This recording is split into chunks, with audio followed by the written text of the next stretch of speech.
Panamericanos. Señor embajador, gracias por acompañarnos. Buenos días. Buen día, un gusto. Muchas gracias. Gracias por darnos unos minutos. Por favor, ¿podría describirnos usted que vivió lo que ocurrió en la OEA? ¿Qué fue lo que pasó? Bueno, la secuencia es más o menos la siguiente. El día anterior, ante la gravedad de lo que estaba pasando en Venezuela, empezó un grupo de países a tratar de encontrar un recorrido para tener una sesión. Yo inclusive pensé que iba a ser el martes porque me parecía que era más de orden, dado lo que estaba pasando, pero bueno, la típica cosa de las instancias diplomáticas que llevan algún tiempo más. Entonces se convocó la sesión para el miércoles, empezó a circular algún borrador. Nosotros, junto con Argentina y algunos países más, teníamos algunas pequeñas líneas y empezaron a trabajar esas líneas, Costa Rica también, algunos países más. Bueno, el documento empieza a circular. Obviamente lo que pasa siempre, circula alrededor de los países que tienen más capacidad de entenderse y luego se va haciendo el ejercicio de irlo trasladando a aquellos que uno tiene la percepción de que están un poco más distantes. Eso se hizo ya el mismo día de ayer en la mañana, lo que se convoca a toda la membresía de la OEA para, ante un pequeño borrador, irlo mejorando, morigerando, atenuando a palabras. Y ese ejercicio se hizo en la mañana y se llegó a la tarde con alguna dilatoria con un consenso bastante amplio de un documento que lo tengo delante mío, tenía 5 puntos, pero con algún matiz en torno al tema de las llamadas verificaciones integrales de los resultados, con presencia de organizaciones internacionales en materia de observación. Ese punto tenía ahí una cierta dificultad para ser llevado por Brasil. No me preguntes la razón, pero ese punto Brasil tenía dificultad. El resto estaba todo más o menos asumido. Se llega a la sesión, se arranca, se pensó que los otros puntos iban a caminar, el presidente del Consejo es un viejo embajador de Antigua y Barbuda, pone de alguna forma informa al Consejo del asunto, y bueno, pero Brasil, si usted prestó atención y bicharon la sesión de ayer, en un momento plantea una cuestión de urgencia y dice, no, esto se tiene que votar como viene, y como se tiene que votar como viene, ahí quedaron de un lado tirios y del otro lado troyanos. Veremos quiénes son los tirios y los troyanos. Bueno, y pasó lo que pasó. Hubo 17 votos para que la OEA tenga un mínimo, requiere 18, porque esa es la mitad de los miembros, y entre las abstenciones y las ausencias, el documento naufragó. ¿Es una muy mala cosa para la OEA? Sí, es malo para la OEA porque muestra que no tiene la misma lectura el continente sobre un episodio bastante obvio, que es un fraude electoral bastante notorio a la vista de todo el mundo. Es malo para algunos países y bueno, cada uno se para ante la historia y explicará qué quiere que le diga. Nosotros, yo dormí tranquilo ayer de noche, puse la cabeza en la almohada, angustiado pero tranquilo, sabiendo que hicimos lo correcto, tratando de defender lo que se puede, un resultado electoral que era adverso y tratando de defender un proceso electoral democrático. Las cosas son como son. Tuve la percepción en algún momento de que podía haber sido distinto por un flash, pero no, la verdad que desde el arranque las cosas estaban planteadas como estaban planteadas. Usted tiene muy claro en su país las posiciones que tiene su gobierno en relación al tema Maduro, una posición que el canciller, en algún sentido el canciller en la noche anterior, su canciller, daba la impresión de que podía haber estado afín a un texto de esta naturaleza. Por eso le confieso que tuve la esperanza hasta último minuto de que Colombia estuviera en este barco. Lamentablemente no ha sido así, pero bueno, la historia es la historia y cada uno sabrá cómo tiene que actuar. Embajador, justamente en Colombia hay unas preguntas sobre la falta de congruencia entre la posición del presidente Gustavo Petro ayer en la mañana, la posición pública y la decisión de Colombia de abstenerse en la OEA. Y uno de los argumentos que publica Colombia es que al Venezuela no hacer parte de la OEA, el gobierno considera que ese no es el escenario para dirimir esta crisis política. ¿Eso para usted significa que el gobierno de Colombia desconoce a la OEA, a las organizaciones multilaterales, a la comunidad internacional? Miren, eso no es así, porque yo mismo recibí a Petro en la OEA, estuvo a mi lado, conversamos, él apenas había asumido, no sé, habrán pasado unas semanas y vino a la OEA a dar una conferencia y él O sea que sería muy ambiguo tener una postura donde reconozco la OEA, voy y explico ante la comunidad internacional cuál es mi visión del mundo, y luego en una instancia de esta naturaleza, que es una instancia en donde estamos todos clamando por un proceso electoral claro, democrático, verificable, tener otra postura. La verdad, yo no advierto esa contradicción. A ver, el hecho de que Venezuela esté y no esté en la OEA, que esté en esa circunstancia, lo mismo que hablaba ya con un equipo de juristas de mi Cancillería, el sistema interamericano, el sistema jurídico interamericano está por encima de cualquier consideración. O sea, los países no se pueden aislar del continente. Tenemos un montón de normas, tratados, convenios, principios jurídicos que son la esencia de nuestro quehacer continental, que están por encima de todo. Entonces, está bien, digo, usted puede tener una postura crítica, pero a mí me llamó poderosamente la atención el hecho de que Colombia no hubiera estado en esto. Sí. Le confieso, no me llama la atención México, porque México ha tenido una postura más confrontacional con la propia OEA, e inclusive el gesto de México, que es ríspido, bueno, pero de alguna manera era lo que AMLO había dicho antes, ¿no? Dijo, bueno, nosotros no creemos en la OEA, no participamos aunque participan, ¿no? Por otro lado participan de todas las comisiones, tienen las delegaciones allí, tienen a un montón de embajadores allí, que están y viven allí, así que le confieso, digo, capaz que también ahí hay una contradicción de menor entidad, pero la de Colombia yo no la advertía.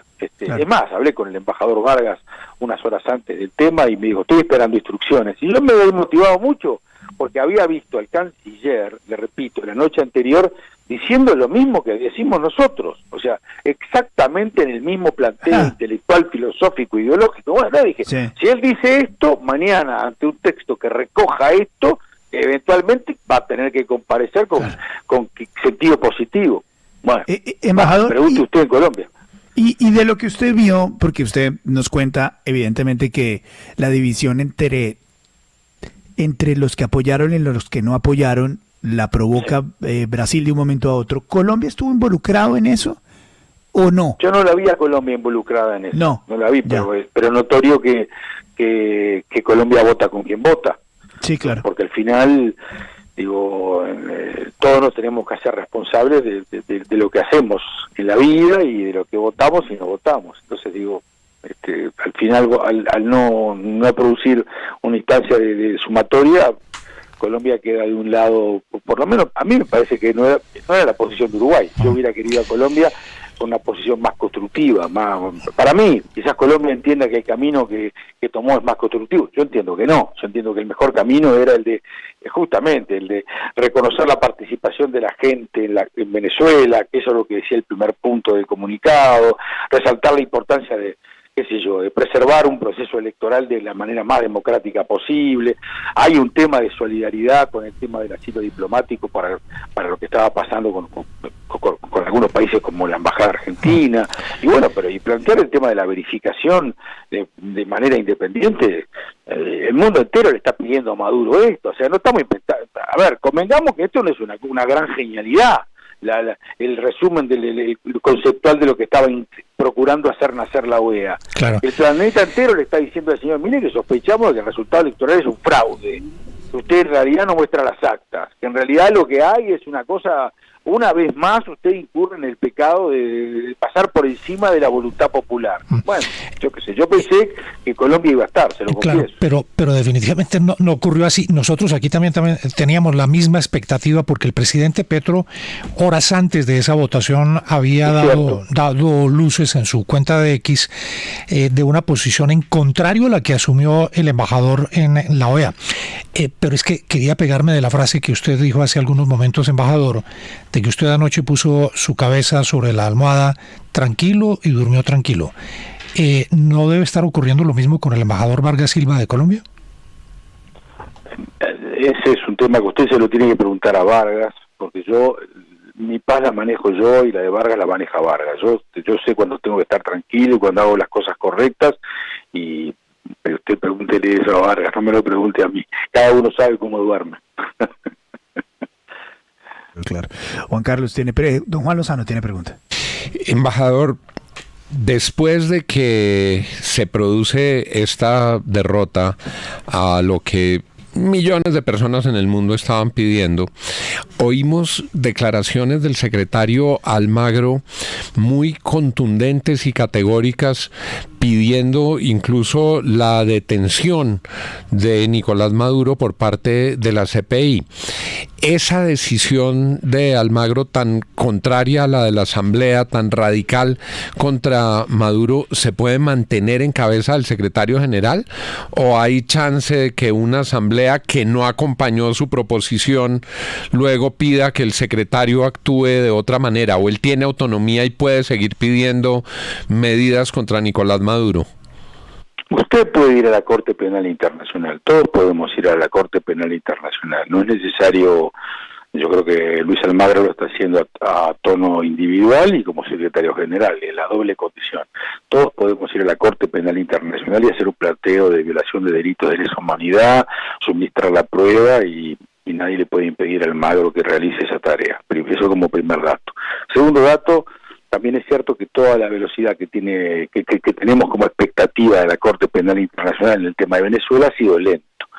Después Viche, si quiere, mire un tuit de Tamara Suju, que es una activista venezolana, que ha sido una jurista connotada, que ha estado trabajando en todo el tema de la Corte Penal Internacional y ha estado arropando información a la Corte desde hace años, y la Corte la va llevando a una velocidad típica de la Corte Penal Internacional. Por otra parte, tampoco es la primera vez que la Corte Penal Internacional está en este tema, y yo no creo que, ojalá que fuera rápido, ansío que fuera rápido, pero me temo que las cosas en la Corte Penal Internacional nunca son rápidas. Le agrego además otro tema. Recuerda usted cuando los Estados Unidos, el Departamento de Justicia, pedía precios sobre la cabeza de Maduro, Diosdado Cabello. Esa también es una información que estuvo explícita y abierta ante los ojos del mundo. Sin embargo, el mismo Estados Unidos, que el Departamento de Justicia tenía ese talante, simultáneamente en este gobierno de los últimos años, en medio de la guerra con Croacia, salen misiones a Venezuela de diálogo por el tema de liberación de rehenes y por negociación de petróleo y gas. O sea que, ¿por qué le hago el raconto de todo esto? Porque nada es fácil nunca con Venezuela. O sea, por un lado usted tiene gente que empuja por una causa noble, tratando de que el régimen en algún momento deflacte, caiga, y por otro lado, bueno, va para un lado y va para el otro, y nunca es sencillo. Las dictaduras nunca son fáciles. Una vez que se instala una dictadura, tiene un proceso de construcción del autoritarismo al totalitarismo. Hay un proceso donde el autoritarismo pasa al totalitarismo y después pasa a la tiranía. La tiranía ya luego es en lo que estamos, ¿no? Es un ejercicio despótico donde ya ni siquiera hay una construcción narrativa y un relato. Ver a Maduro estos últimos 3 días en los medios es un acto alucinógeno, ¿no? Permanentemente en un estado de verborragia constante, peleando contra el mundo, estableciendo una especie de alienación permanente en torno a una pelea, desde la pelea con Elon Musk, la pelea, una cosa completamente fuera de lo normal. Y el mundo da estas cosas por normal, no son normales. Sí. Los tiranos y los déspotas no son normales. Lo que pasa es que no hemos logrado construir en esta posmodernidad del 2024 mecanismos para frenarlos. No podemos con no podemos con Nicaragua, no podemos con Cuba, no podemos. Y es un grave problema no poder con las dictaduras, porque las dictaduras le destrozan la vida a la gente. Se lo digo porque yo soy un viejo que tengo 64 años y yo viví una dictadura en este país y sé lo horripilante que es una dictadura, lo conculcatorio de la libertad y del sentido de la vida. Entonces, se lo digo con la experiencia y el dolor de haber atravesado 13, 14 años de mi vida una dictadura. Es lo peor que le puede pasar a un pueblo. Y lo peor que le puede pasar a un pueblo es que otros pueblos en la comunidad internacional no tengan la mínima sensibilidad de entender que estas cosas hay que actuarlas con sentido solidario, sentido colectivo. Y la dictadura en mi país se fue cuando el pueblo se montó en desobediencia civil, pero cuando también el mundo presionaba, cuando presionaba España, cuando presionaba Estados Unidos, haciendo aquel viaje loco que tuvo en la época, ¿no?, en la que apoyó a las dictaduras latinoamericanas, y luego con el gobierno de Carter, y me acuerdo perfectamente, el señor Totman, empezaron a visitar la región y cambiaron el púlpito y era otra la teoría. Y usted necesita eso. Ahora, si usted tiene temeridades, dudas y una serie de complejos en torno a este tema, y Y el dictador sabe que se consolida. Esa es la única realidad. Sabe que se consolida. Embajador, a propósito de lo que usted acaba de decir, usted tiene muy claro que la OEA, ahí desde ese edificio en Constitution Avenue en Washington, pues más o menos lo único que puede hacer es expedir unas resoluciones llenas de buenas intenciones, pero que no tienen dientes. Entonces la pregunta en concreto es, ¿usted cree que hay algo más que pueda hacer la organización para ayudar a resolver la crisis en Venezuela? ¿Algo verdaderamente efectivo o usted piensa que lo demás es perder el tiempo? Mire, usted vive en un barrio y tiene una casa y sale todas las mañanas. Y si usted se levanta en la mañana y un vecino le grita algo, es un loco, ¿verdad? El vecino es un loco que le grita algo a usted. Ahora usted se levanta la mañana siguiente y está el mismo vecino con otro vecino que le grita algo, ya son dos locos que le gritan. Y a la tercera mañana o cuarta mañana ya hay 7 o 8 vecinos que le gritan algo. Ya me da la impresión de que hay algún problema con usted y que los vecinos no están tan locos. Yo creo en esto. Yo creo que la OEA, en realidad, por persistencia, por erosión, por fricción, por militancia, si es consciente de su rol, termina activando un grado de presión que molesta a un dictador. A nadie le gusta como dictador que todos los días y de vez en cuando y haya uno que opina y otro que dice esto, y qué tal autocracia, y qué lelecoide. Los ejercicios retóricos tienen eso, la contundencia de la palabra. El editorial que ustedes estaban haciendo recién, ¿sirve o no sirve? ¿Ustedes hablan para que no los oiga nadie o hablan creyendo que alguien los va a oír y que eso va a persuadir a alguien de movilizarle la mente a otro? Hablan con esa intención. Bueno, el diplomático tiene que actuar con la misma intención que ustedes actuaron en el editorial hace 10 minutos.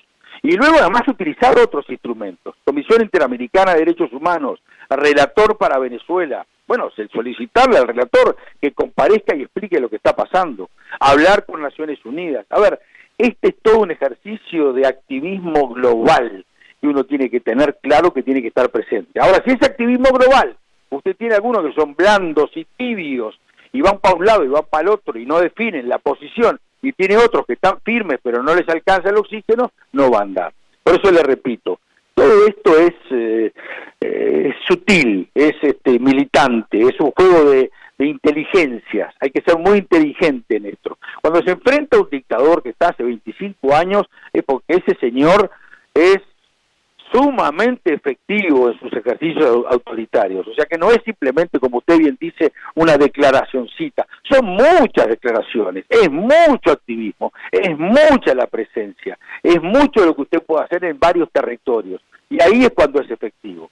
Es la única posibilidad que yo veo, otra no hay, y la otra yo no creo, ¿verdad? O sea, ni usted ni yo creo que vamos a creer en nada que sea el territorio de la violencia. Lamentablemente, lo bravo de esto es que estamos enfrentando un tipo que hace uso de la violencia, porque mientras usted y yo, nosotros estamos hablando, el tipo sigue matando gente en Venezuela. Cierto. Sigue matando gente a cara de perro, y al que no le gusta va y pimpa y lo mata. Bueno, entonces estamos enfrentando, es muy asimétrico. Pero es como creer que Gandhi algún día no puede ganar la batalla. A ver, en el mundo de hoy, nosotros tenemos que creer que los Gandhi, los Mandela, son mejor que los Maduro. Y son mejor que los Maduro. Bueno, ese es el camino. No nos queda otro camino. Es cierto. Es cierto. Don Washington Abdala, embajador permanente de Uruguay ante la Organización de Estados Americanos. Impresionante todo lo que nos dice y nos quitamos el sombrero ante la vehemencia, la contundencia y la claridad de pensamiento que tiene usted y que ha expresado en esta entrevista. Es usted muy amable, muy gentil. Una buena jornada para ustedes, un abrazo. Igual, gracias, embajador. 7:32.